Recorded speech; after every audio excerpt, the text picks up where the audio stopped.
Hello, here's the news at this hour on Tstv. I am Mobola Badekale. Here are some major headlines. Northern elders JNI attack Buhari over schoolboys abduction. OPC vows to end herdsmen killings in Oyo State.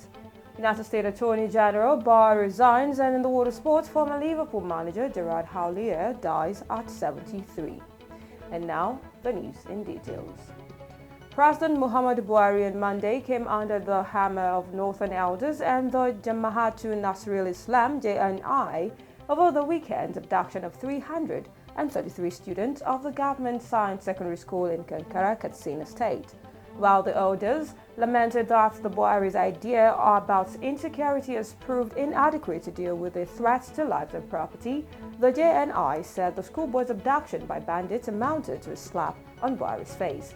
Meanwhile, before the mass abduction, Katsina and other states in the northwest had been under onslaught by bandits.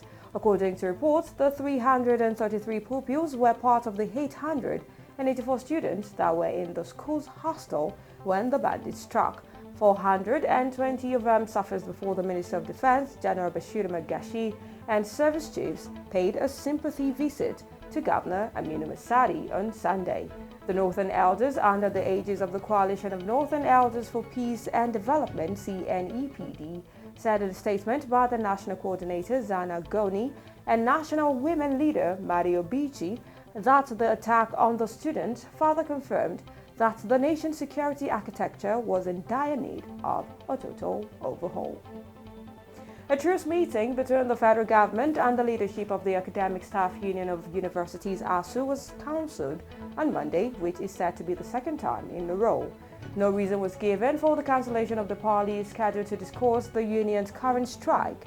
It was gathered that ASU was still consulting with its organs on the latest offer by the federal government to the striking university teachers.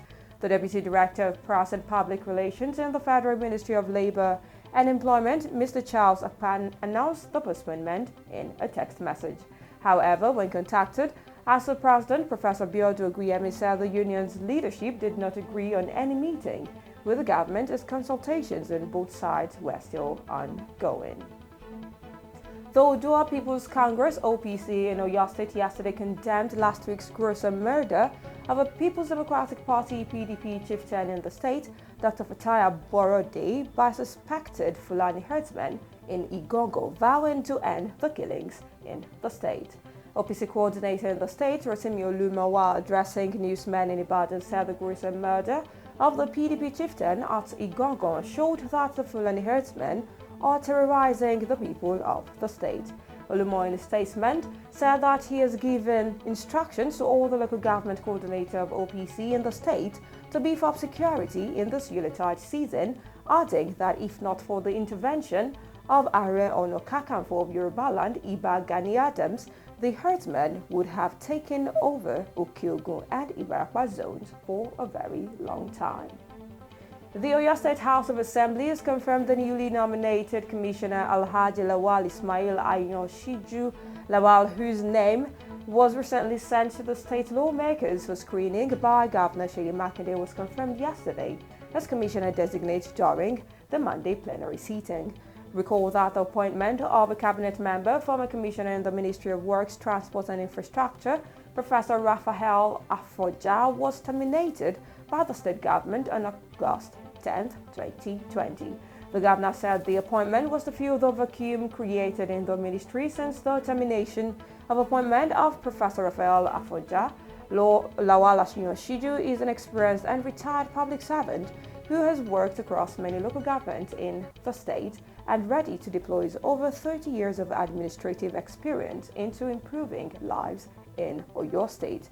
Ayoshiju, while giving a brief address before his confirmation, commended the House for its cohesion, cooperation, and manner with which the legislative arm synergizes with the executive arm. The news on Tstv will be back right after this.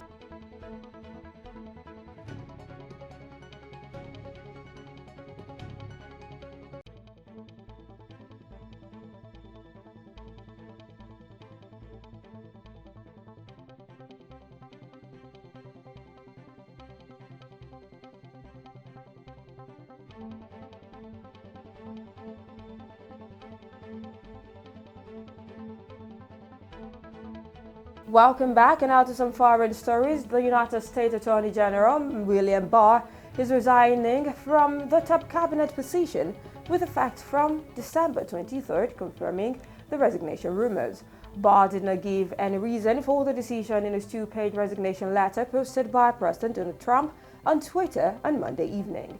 The president named Deputy Attorney General Jeff Rosen, whom he described as an outstanding person, as Barr's successor in acting capacity. Barr's resignation came as the Electoral College formally reconfirmed Joe Biden's presidential election victory. Trump had yet to concede defeat and is challenging the election results for alleged widespread voter fraud, but his effort to overturn the outcome had been unsuccessful in court. Ivorian President Alassane Ouattara took the oath of office for a controversial third term on Monday, urging the opposition to help defuse tensions ahead of general elections early next year. The solemn ceremony was attended by 13 African counterparts, as well as former French President Nicolas Sarkozy, but boycotted by the opposition, as was the election that returned Ouattara to power. He had said earlier that he asked his Prime Minister Ahmed Bakayoko to resume discussions with the opposition, which continues to contest the legitimacy of the October 31st election. Meanwhile, Ouattara and his supporters had argued that a 2016 revision of the constitution reset his term counter to 0. And finally, moving on to the exciting water sport, GERERD, the French coach who won the UEFA Cup, FA Cup and League Cup treble with Liverpool, has died aged 73. Two of the French clubs HOULLIER managed, Paris Saint-Germain and Lens, confirmed he had died. HOULLIER, who managed Liverpool from 1998 to 2004, died overnight Sunday on Monday after undergoing a heart surgery. His career was blighted by health problems, and he had to take a break in his time at Liverpool to recover from heart issues. He was also in charge of the French national team from 1992 to 1993, overseeing their failure to qualify for the 1994 finals in the United States. The cerebral HOULLIER played an important role in shaping Liverpool after the club had won the league title consistently throughout the 1980s, lost its way. HOULLIER recovered from life-saving heart surgery during 2001-2002 campaign to return to the dugout as he left the following year after overseeing 307 matches and successfully re-establishing the club as a modern force. HOULLIER also launched the career of one of the club's greatest players, Steven Gerrard.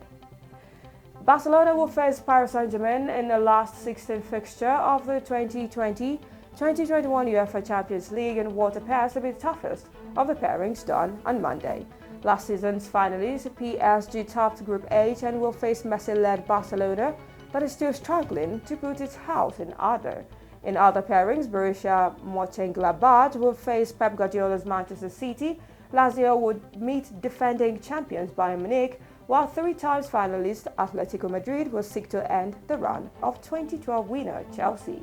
FC Porto will welcome Cristiano Ronaldo's Juventus, and last season's semi-finalist RB Leipzig faces judging clubs Liverpool. And with that, we've come to the end of the news. Here is a recap of the major headlines. NORTHEN elders JNI attack BUHARI over schoolboys abduction. OPC vows to end herdsmen killings in Oyo State. United States Attorney General Barr resigns, and in the water sport, you heard former Liverpool manager GERERD HOULLIER dies at 73. Please do not forget to always adhere to COVID-19 safety measures. The news was compiled by Hope Chijioke. I am Mopola Batekale. Good day, and thank you for watching.